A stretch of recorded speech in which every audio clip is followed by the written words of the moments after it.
In this video, I'm going to show you how I make this amazing grilled chicken in my air fryer. Everyone likes to fry chicken in the air fryer, but I'm here to show you how to make a beautiful grilled chicken breast. So I start with tenders, and the first thing I'll do is coat them with my favorite olive oil. And then I use a spice rub. I'm really liking this particular one right now. It is lower in salt content than a lot of them.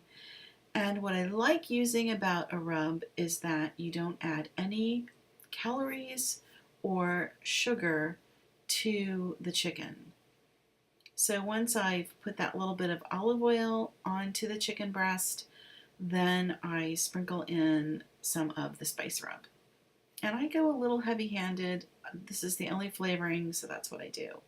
And then I will tenderize the chicken with the fork. I like to get rub on both sides, so what I'm doing here is turning it over, and I'm going to put a little more rub on this side as well. And you can see that I did not add any more of the olive oil. It was just that little bit. And we're going to tenderize. Now I'm going to put it into the fry basket of my air fryer. And I space them out so they have room around them. And what I like to do is once I get them into the fryer basket, I will then use my sprayer and spritz them with the peanut oil.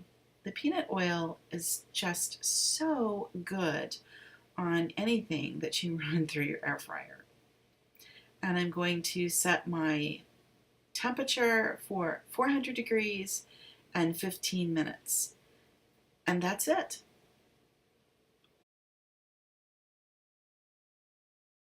Time is up, and I pull out that fry basket and look at that beautiful grilled chicken breast. This is every bit as nice as anything I can make on my grill outside.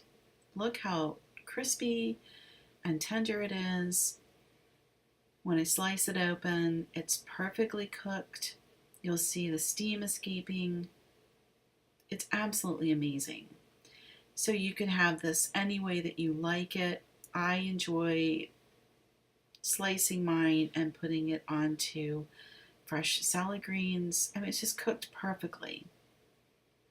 So this is a way that you can enjoy grilled chicken all year long and have beautiful fresh salad even in the deepest, darkest cold of winter. So that's the video. I hope you enjoyed it, and I will see you in the next recipe. Bye-bye.